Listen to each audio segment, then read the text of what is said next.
La Genèse, chapitre 25. Abraham prit encore une femme, nommée Kétura.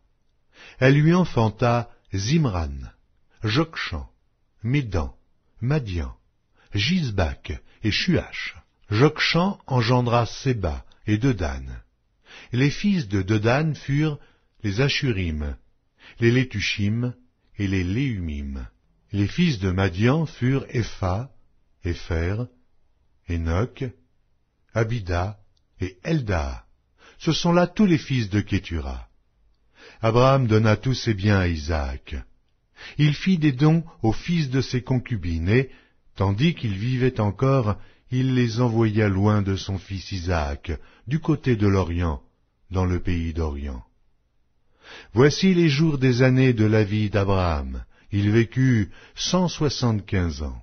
Abraham expira et mourut après une heureuse vieillesse, âgé et rassasié de jours, et il fut recueilli auprès de son peuple. Isaac et Ismaël, ses fils, l'enterrèrent dans la caverne de Macpéla, dans le champ d'Éphron, fils de Tchoar, le Hétien, vis-à-vis de Mamré.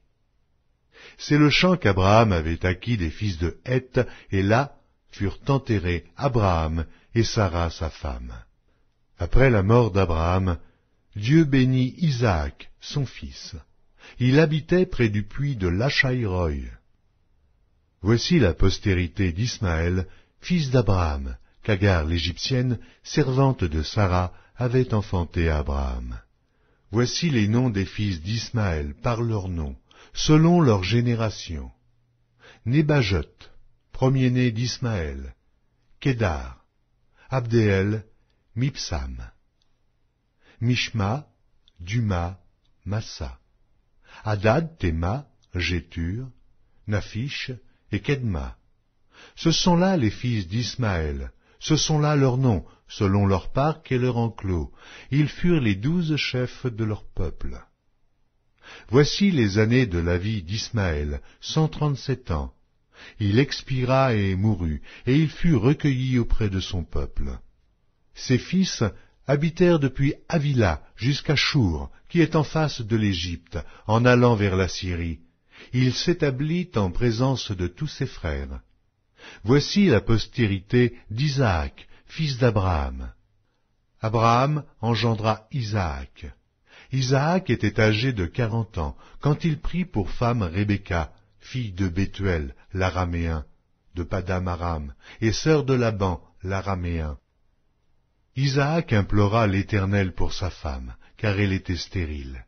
Et l'Éternel l'exauça. Rebecca, sa femme, devint enceinte. Les enfants se heurtaient dans son sein, et elle dit, « S'il en est ainsi, pourquoi suis-je enceinte ?» Elle alla consulter l'Éternel. Et l'Éternel lui dit, « 2 nations sont dans ton ventre, et 2 peuples se sépareront au sortir de tes entrailles. Un de ces peuples sera plus fort que l'autre, et le plus grand sera assujetti au plus petit. » Les jours où elle devait accoucher s'accomplirent, et voici, il y avait 2 jumeaux dans son ventre. Le premier sortit entièrement roux, comme un manteau de poil, et on lui donna le nom d'Ésaü. Ensuite sortit son frère, dont la main tenait le talon d'Ésaü, et on lui donna le nom de Jacob. Isaac était âgé de 60 ans lorsqu'ils naquirent. Ses enfants grandirent. Ésaü devint un habile chasseur, un homme des champs, mais Jacob fut un homme tranquille, qui restait sous les tentes. Isaac aimait Ésaü parce qu'il mangeait du gibier, et Rebecca aimait Jacob.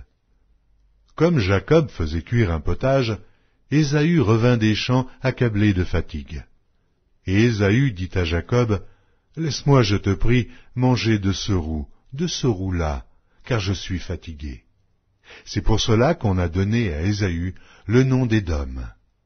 Jacob dit, « Vends-moi aujourd'hui ton droit d'aînesse. » Ésaü répondit, « Voici, je m'en vais mourir. À quoi me sert ce droit d'aînesse ?» Et Jacob dit, « Jure-le-moi d'abord. » Il le lui jura, et il vendit son droit d'aînesse à Jacob. Alors Jacob donna à Ésaü du pain et du potage de lentilles. Il mangea et but, puis se leva et s'en alla. C'est ainsi qu'Ésaü méprisa le droit d'aînesse.